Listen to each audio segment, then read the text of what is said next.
Now that everyone's here, I'd like to welcome you to the second One Nation Under God mock election meeting. On behalf of the mock election committee, I would like to thank the precinct captains Courtney Castrain, Tori Neighbors, and Raven Smith for hosting this meeting. The field zone was a big part of the first mock election, and we're really excited to have you participate in the second year. First, I'd like to introduce Grace Gordon, who is a member of the mock election committee. She'll be giving you some insight on the background of the One Nation Under God mock election.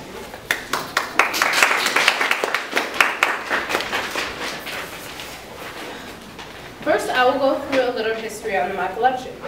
The mock election committee was started by my family during the election of 2012. Our goal with the mock election is to provide an activity for future voters to talk about historical elections and compare them to current political activities.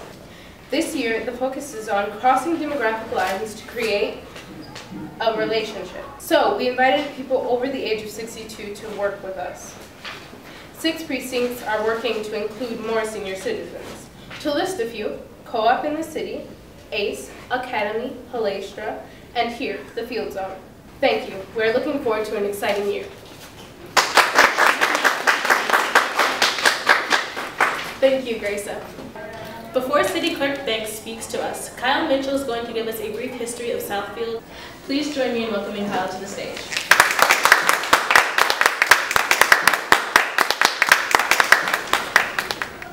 Hello, I'm going to tell you a little bit about the early Southfield. Southfield was established as a township until July 12, 1830, when it was originally designated Ossawa.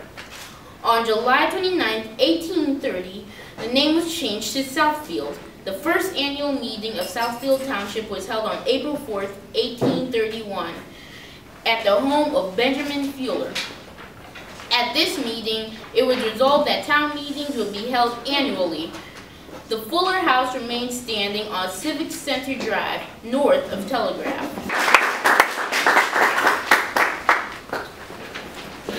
Thank you, Kyle. Now I'm going to introduce our keynote speaker, Nancy Banks. Nancy Banks is a graduate of Southfield High School, Oakland Community College, and Michigan State University's Michigan Municipal Clerks Institute. She's a lifelong resident of Southfield. Nancy Ellen Banks worked for the City Clerk office for 25 years prior to being elected as a City Clerk in 1999. Please help me welcome our City Clerk, Nancy Banks.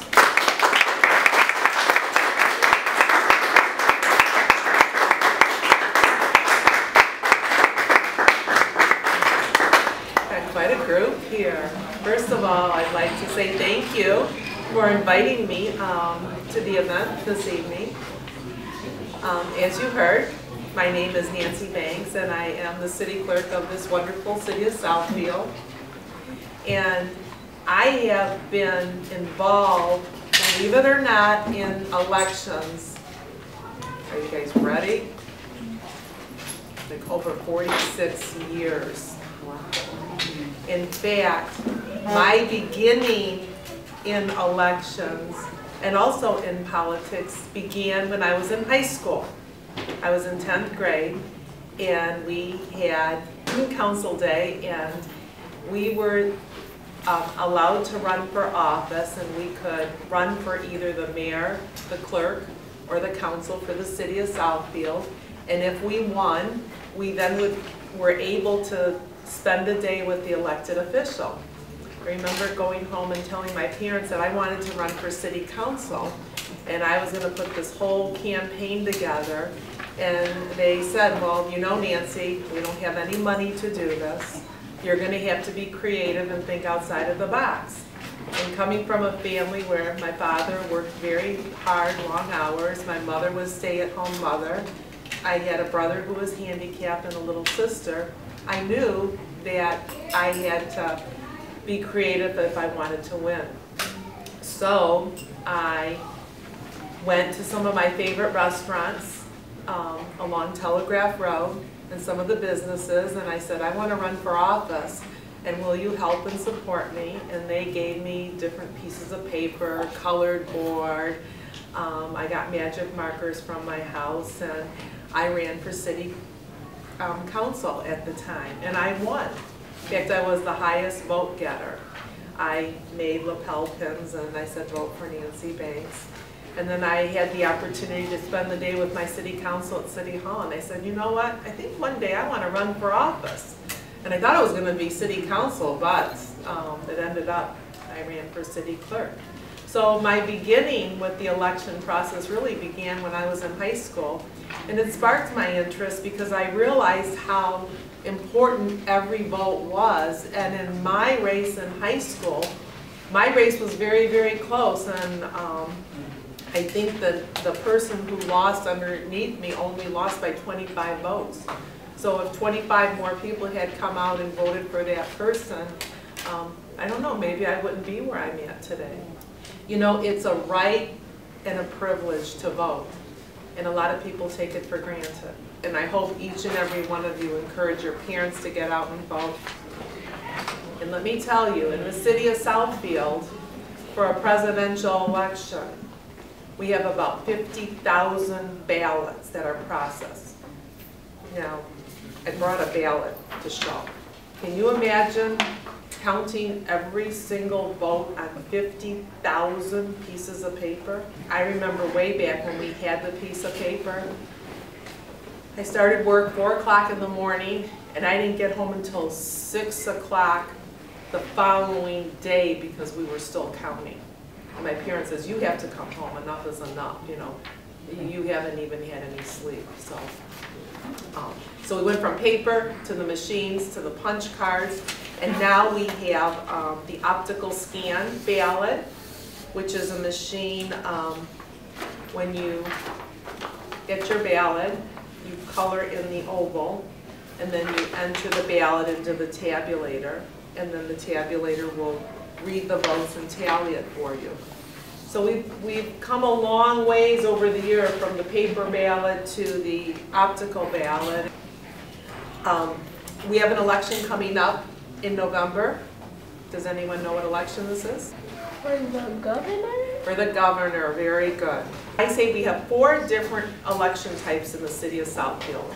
And of course, every election is important, but the highest turnout for any election is the presidential election.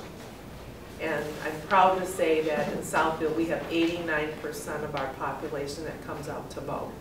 And we have about 64,000 registered voters. So that's a real good number. The second highest election is what's coming up in November, and that's called the congressional election. And that's when the governor and your congressman are on the same ballot. And then after that, we have what I call the big election in Southfield, where you've got the mayor, clerk, treasurer, and council. That's like the third highest voting election. And then we have the election where it's just council members only. And I brought a sample ballot so you can see. And if you want to pass this around, you can. I'll pass this around so you can see it. And you have to be 18 years old in order to vote, but you can be 16 years old to work at the polls. Does anyone have any questions?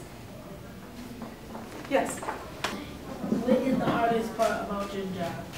I think the hardest part of my job is balancing my job, my staff, my husband, my children, my family, and my church.